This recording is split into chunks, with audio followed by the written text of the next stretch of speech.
Hey, hello, I'm Kråkan, also known as Cornix, and welcome to Yacc, yet another Crowcast where I pick a game, I play it for a week, and then I talk about it. This week's game is Donkey Kong Country 2, Diddy Kong's Quest for the Super Nintendo. It was released in 1995, developed by Rare and published by Nintendo. And also, be spoilers up ahead, just so you know, but first a little backstory. So this is a bit funny. My brother always sends me text messages with Instagram links and YouTube video shorts. And I'm a terrible brother, by the way, because I always forget to check these. I'll check them later and I'll totally forget about it, So about a week later, I saw that he had posted a funny video parody by Thermal Montage about this game. So I was like, yeah, I actually have that game. Maybe I should play it. So when you start up the game, you get the Rare logo and the Nintendo logo and a shiny chest with Dixie and Diddy Kong standing next to it, the main characters of the game, while some adventurous music is playing in the background. And if you wait a bit, you get a demo of the game. And then you get to select between 3 different save files, where you can choose 1 player, 2 player, or contest. And also this screen holds 2 Easter eggs that I'll talk about later. So the first level is Gangplank Galleon, Pirate Panic. You start on a ship, a pirate ship nonetheless, so you can walk inside the ship and you'll find an extra life and a note left from the Captain K.rool, where he says that he's kidnapped Donkey Kong. And that's the whole plot of the game. You're supposed to save Donkey Kong from K.rool. So you collect bananas. If you collect 100 of them, you get an extra life. And this game has no timer, so you can take your time. And you start with 5 lives. So just as Donkey Kong Country, you can collect these or break these DK barrels. So if you play as Diddy, you get Dixie. And if you play as Dixie, you get Diddy. And if you have both of them, you get nothing. So Diddy can do pretty much everything he could do in Donkey Kong Country. He can do a cartwheel and these cartwheel jumps. And Dixie can glide/fly with her hair. So this game differs a bit from the original DKC, so you can collect these Krůl tokens in bonus room. You can also collect a huge DK coin in each level, and if you collect all the Kong letters in the level, you also get an extra life.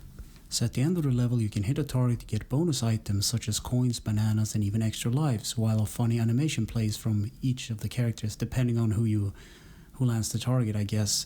So the first stage also introduces Rambi, the rhino, in a bonus area tied to him uniquely. And also a pro tip, once you beat the level, you can press start and select to exit the level. So this is useful to farm extra life, because in the beginning of this level you have the map room where you find the ransom note for Donkey Kong, and there's also an extra life. So you grab that extra lives, you reset it, and you go back again and again, so you can rack up on extra lives. So in my opinion, this game isn't even that hard. And now it's time for Main Brace Mayhem. So in this level you climb the mast and sails of the ship, and there's some bonus barrels here as well. So one of them is called Find a Token, and you need to find a token within a time limit in order to get it. And the enemies of this stage are beetles and climbing kremlins, and the kremlins slide down the rope and hurt you. And also forgot, halfway through, or usually halfway through the level, there's a checkpoint barrel, so if you break that barrel you'll start there if you die for some reason. This level also holds another bonus area where you need to load a cannon with a cannonball, and once you blast off, you're teleported to the bonus area where you need to destroy all the enemies. And there's also a bonus near the end of the level where you need to collect all the stars. So at this point I had racked up on 17 extra lives already, so this, as I said, this game isn't really that hard. So now you can select between 2 levels, the Monkey Museum, which is helpful, you get some tips, and some of these are, you need to pay some coins for getting extra tips, I guess. And then you're off to Gangplank Galleon. So at the beginning of this stage there's a hidden bonus barrel, and this stage also introduces the hanging hook mechanics. There are these hooks that you can hang on, which are suspended from the air because of physics, I guess. And this level also introduced the breakable chest, which contain coins and stuff. You just throw them at the enemy and they break, and you get hidden goodies. And it also introduces the invisibility barrel, which is like the star in Super Mario. You get some short invisibility from it.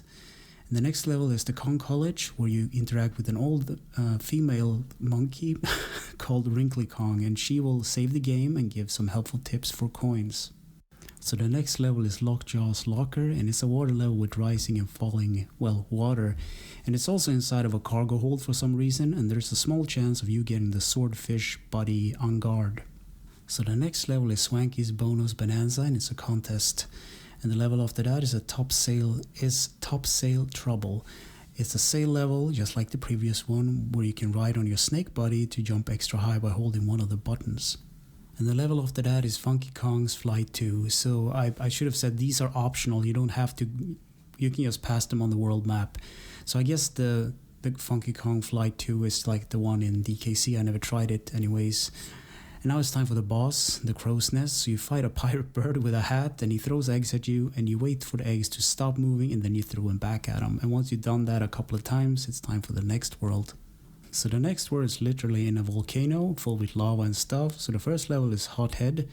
And as I said, it's a lava landscape. And at this point, I've been playing for like 48 minutes, and I already had 32 extra lives.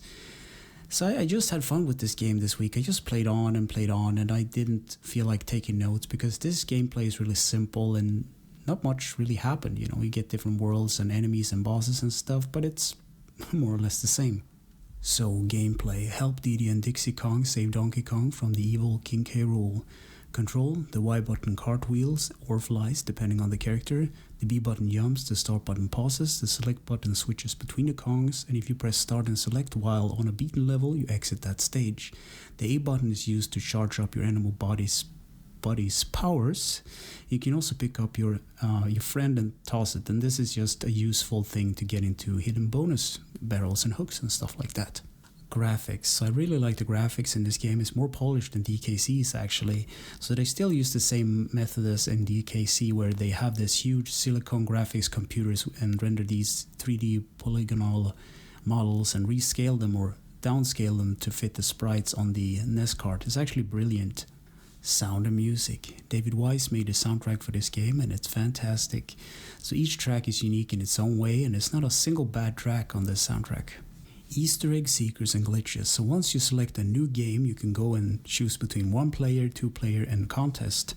If you continuously press down on the D-pad, you will unlock the sound test and sheet menu. So that's kind of nice.